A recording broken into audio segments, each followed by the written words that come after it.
Hi and welcome to this tutorial. Today I'll show you how to work the herringbone stitch in the round. To follow, you should already know how to work the herringbone stitch.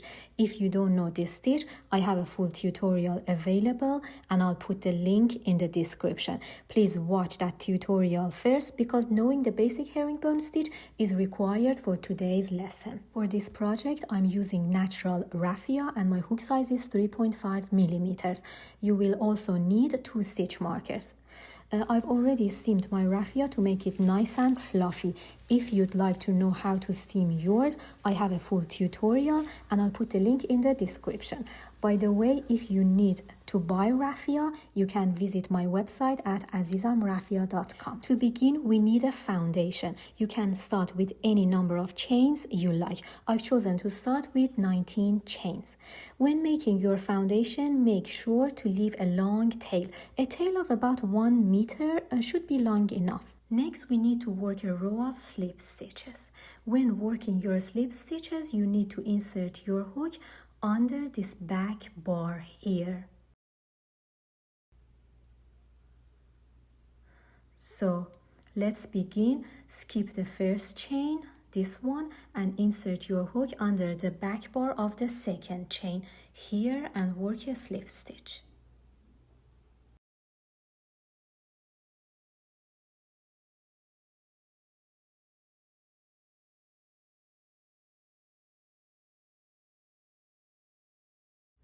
Continue working in the same way, inserting your hook under the back bar of each chain until you reach the end of the row. When you reach the end, pull the tail all the way through the last loop on your hook, like this. Let's tighten this a little bit. Perfect. Now we're ready to begin the first row of herringbone stitches. When working your stitches here, you need to insert your hook into this space here. So your hook enters here and exits right here. Let's begin. Insert your hook into the very first space here and pull up a loop. Nice and long, like this. Okay, now insert your hook into the next space and pull up another loop. Now pull through these 2 loops. Okay, let's work another stitch. Insert your hook under this bar into the next space and pull up a loop. Pull through these 3 loops. All right, now let's work a few more stitches here.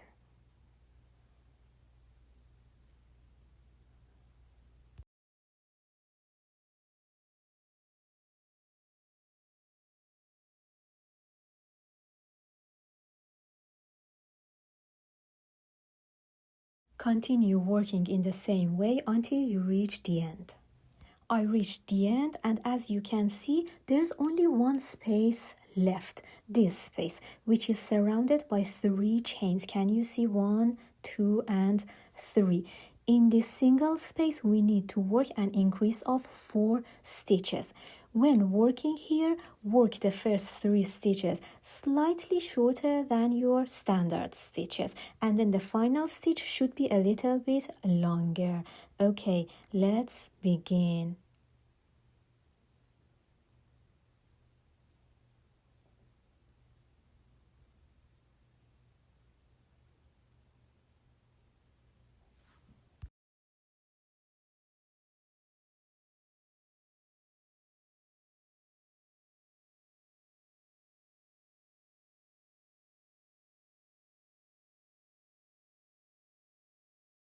Okay, I worked 3 short stitches and for the final one, which is this one, I'm going to make my stitch a little bit longer.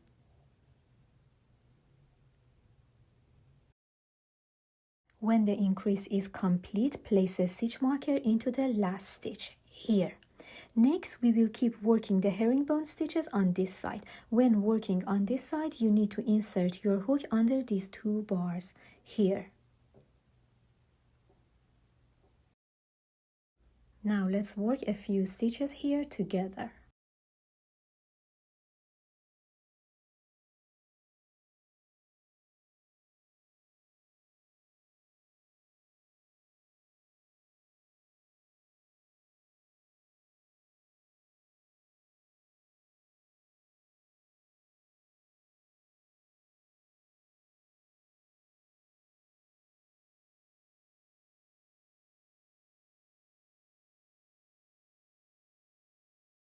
Continue working in the same way, one stitch into each space until you reach the end.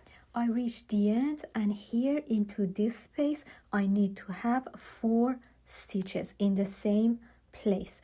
As you can see, I already have 1 stitch here, the one that we worked at the beginning of the row, so I need to work 3 more stitches to have a total of 4, just like the other side. Okay, so let's work 3 stitches here.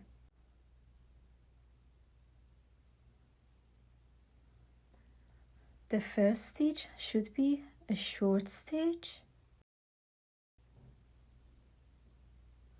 Make your second stitch also a short stitch.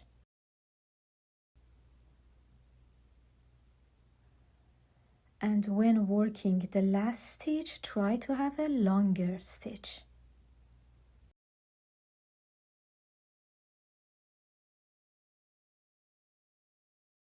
After you complete the increase, you need to connect the last stitch to the first stitch of the row.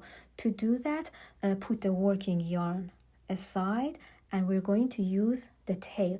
Insert your hook under this very last bar and into this stitch here.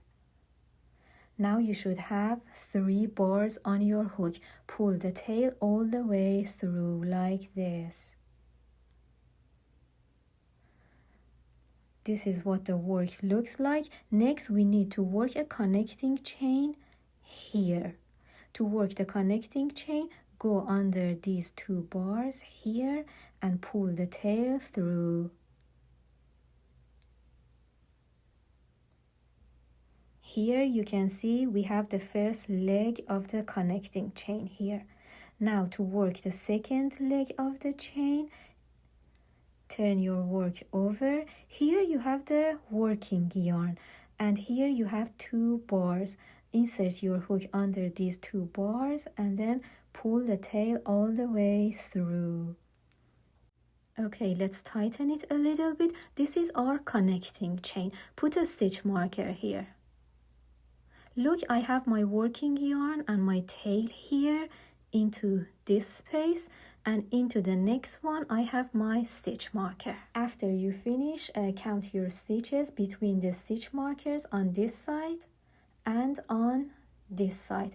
You should have the same number of stitches on both sides, and this number should be 19. We finish row 1 and we're ready to begin the second row. The starting point is the chain 2 spaces to the left of the stitch marker. So move 2 spaces to the left and insert your hook in this space. You should have 3 bars on your hook. For all of your stitches in this row, you need to insert your hook in this space. Okay, now use the working yarn and pull up a loop here, nice and long, like this. The second row is a back row, so we need to turn our work over and work our stitches across the back of the panel. As you turn your work over, you need to remove the hook and insert it again so it's pointing the opposite way as I showed you. Now insert your hook into the next space under these 3 bars. Okay, put the working yarn on your hook like this and pull up a loop, nice and long. Now you have 2 loops on your hook. Pull through these 2 loops at the same time. Here I reached the stitch marker and it's time to increase. In the last row we worked 4 increases and we had 19 stitches between the stitch markers. In the second row we want to work 1 increase into each of these stitches, which means 4 more increases. This will give us a total of 23 stitches between the stitch markers, which means 4 more stitches than the previous row.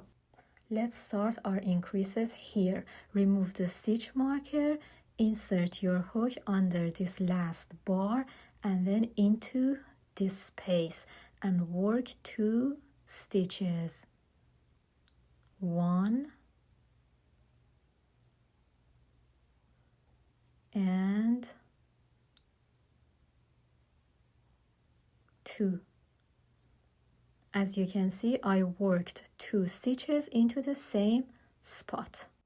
We need to do the same thing into the next 3 spaces. So let's work another increase here. 1 and 2. I have my second increase. Let's work another increase here. 1 and 2.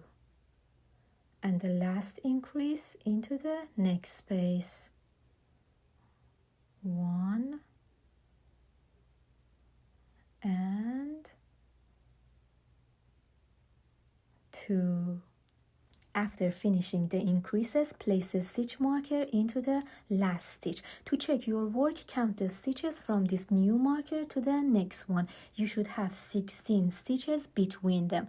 This stitch count will stay the same for the rest of our project. Okay, now keep working your stitches 1 into each space until you reach the stitch marker. After you reach the stitch marker, it's time for our increases. We will repeat the pattern from the other side. 1 increase into each of the next 4 spaces. I forgot to tell this earlier, but when working an increase in this project, make the first stitch a little shorter than a standard stitch and then the second stitch a little bit longer. Now I'll demonstrate this. First, remove the stitch marker, insert your hook under this bar and into the next space. Pull up a short loop like this and complete your stitch. Let's look at this stitch. As you can see, it's shorter than a standard stitch. Let's work the second stitch and this stitch should be longer. Okay, this is what my increase looks like. Continue this increase pattern in the next 3 spaces. When finished, place a stitch marker into the last stitch here. To check your work, count the stitches from this new marker to here. You should have 15 stitches. This stitch count will stay the same for the rest of the project. Now keep working herringbone stitches 1 into each space until you reach here. Don't work any stitches in this space because as you can see we already have 1 here. I reached the end, and here to connect the end of the row to the beginning of the row, put the working yarn aside. We're going to use the tail. First insert your hook under this very last bar and then into the first stitch. Here go under these 2 bars. Now you should have 4 bars on your hook. Use your tail and pull it all the way through.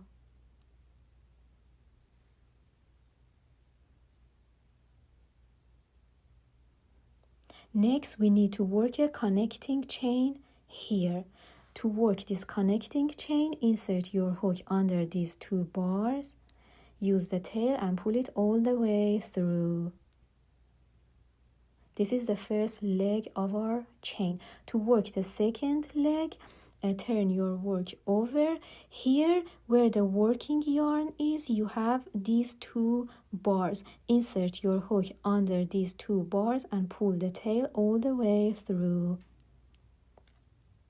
Here is our connecting chain and you can tighten it if you need to. We finished the second row. To check your work, count your stitches between the stitch markers. You need to have 23 stitches between the stitch markers on this side and the same number between the stitch markers on the other side. Now we're ready to begin row 3, which is a front row. First, we need to find our starting point. Turn your work over. Here we have the working yarn and the tail. And the starting point is 2 spaces to the right of this place. So move 2 spaces to the right and insert your hook into this space. You need to have 3 bars on your hook like this. Then use your working yarn, put the hook on your working yarn and pull up a loop, nice and long like this. Then insert your hook into the next space here. Here you might notice that you have 4 bars on your hook instead of 3 bars. Can you see this small bar? I think this extra bar is part of this yarn that we have here. So for this stitch only, it's okay to have 4 bars on your hook. Now use your working yarn and pull up a loop, nice and long. Then pull through these 2 loops at the same time. Let's work another stitch. Insert your hook under this bar into the next space here and pull up a loop. Pull through these 3 loops at the same time. Let's work a few more stitches together.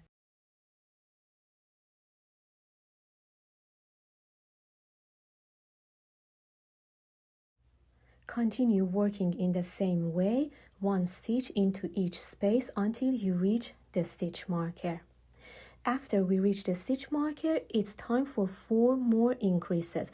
We're going to use this increase pattern. We work 1 increase where the stitch marker is and skip the next space. Increase and skip and so on until we've made 4 increases.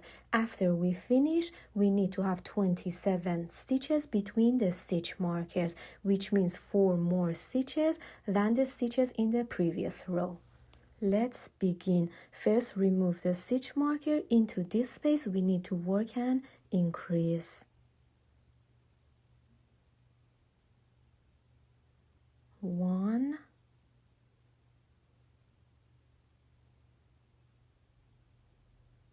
and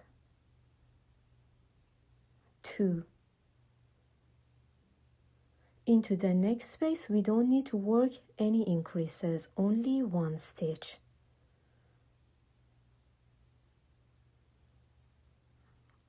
Okay, into the next space, we need to work another increase. 1 and 2. And place only 1 stitch into the next space. Okay, continue working until you finish your increase pattern. After you finish, place a stitch marker into the last stitch here. To check your work, count your stitches between the new marker and the next one. That number should still be 16. Now keep working 1 stitch into each space until you reach the next stitch marker. Here, repeat the exact same increase pattern you worked on the first end. Finish this section and I'll meet you back here. After you finish this section, you need to connect the end of the row to the beginning of the row. I'm going to show this again without talking so you can watch and follow.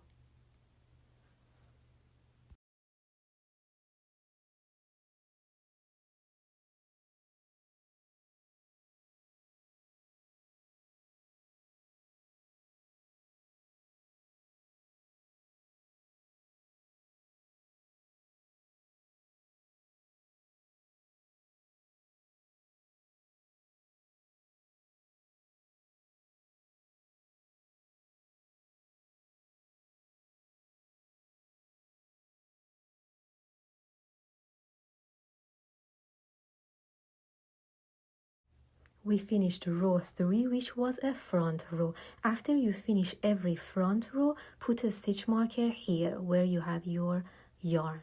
Okay, to check your work, count your stitches between the stitch markers on this side and between the stitch markers on this side. You should have the same number, and this number should be 27. We're ready to begin row 4, which is a back row. The starting point is 2 spaces to the left of the stitch marker, so move 2 spaces, 1 and 2, and insert your hook into this space. Then use your working yarn and pull up a loop, nice and long. Now we need to turn our work over because we have to work our stitches across the back of the work. Let's check this first loop. It looks good. Now insert your hook into the next space here and pull up another loop. Let's check the second loop. This one looks good too. So finish your stitch. Here we reach the stitch marker and it's time for 4 more increases. We're going to use this increase pattern. We don't work any increases where the stitch marker is. Into the next space we work an increase. Into the next 2 spaces, no increases, and into the next space, 1 more increase, and so on until we finish this increase pattern. After you finish, you need to have 31 stitches between the stitch markers, which means 4 more stitches than the stitches in the previous row. Let's begin. First, remove the stitch marker. Into this space, we don't need to work any increases, so we work only 1 stitch here.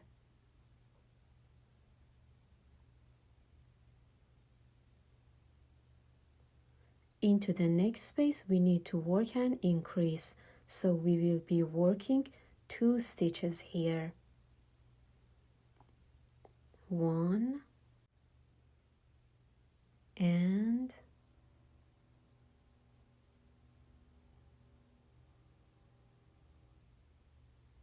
2.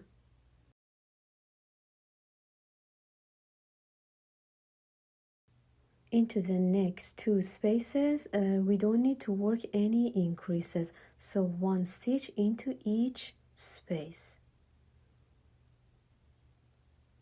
1 stitch here and 1 stitch into the next one here.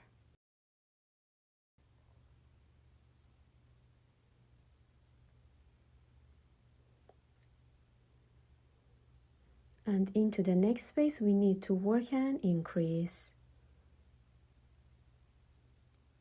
1 and 2. Continue working until you finish your increase pattern. When you finish, place a stitch marker in the last stitch. To check your work, count the stitches between this new marker and the next one. That number should still be 16. Now keep working 1 stitch into each space until you reach the next stitch marker, and repeat the exact same increase pattern here as well. When you finish, place a stitch marker into the last stitch. To check your work, count the stitches between this marker and here. That number should still be 15. Now keep working 1 stitch into each space until you reach the end of the row here. When you're here, you need to connect the end of the row to the beginning of the row. I'm going to show this one more time so you can watch and follow.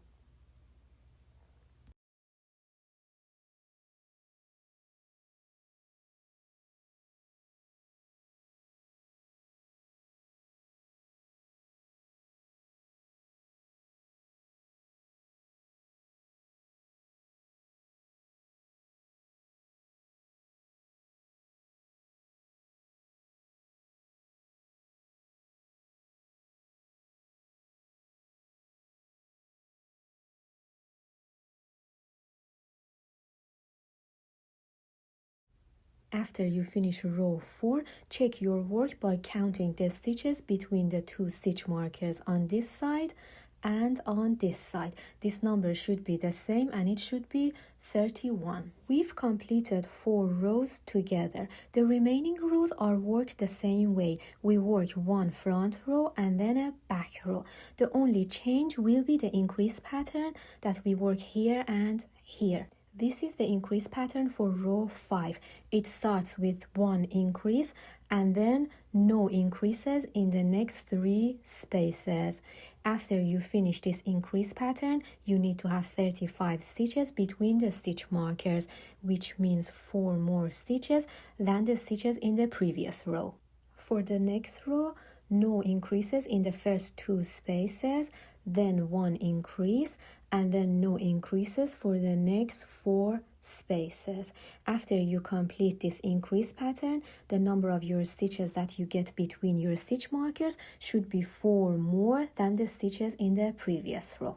The next row starts with an increase and then no increases in the next 5 spaces, and here you can see the increase pattern for a few more rows. You can use this as a guide to work more rows, as many as you want, until you get the size that you want. I worked a few more rows and this is what my work looks like. As a final tip, let's talk about big spaces in herringbone stitch, which a lot of crocheters complain about. Do you see these spaces between the rows? Sometimes they become too big, and I think many of you don't like that and want your stitches to be nice and tight. To keep your work nice and tight, always check these top bars, what I call them chains. These chains should be nice, tight and consistent. If they become too big, then you will end up having a big space. Even I'm still practicing. I need to keep working to get my herringbone stitch tighter. If you have any tips for making them tighter, please share them in the comments so I can learn from you too. Thank you so much for watching. This is the end of the tutorial. If you noticed any mistake in my work, have helpful tips, questions or thoughts, please leave a comment. You can also message me directly on my Instagram at azizam.raffia. I truly hope you enjoyed this tutorial. Thank you for watching again, and I'll see you soon with another tutorial.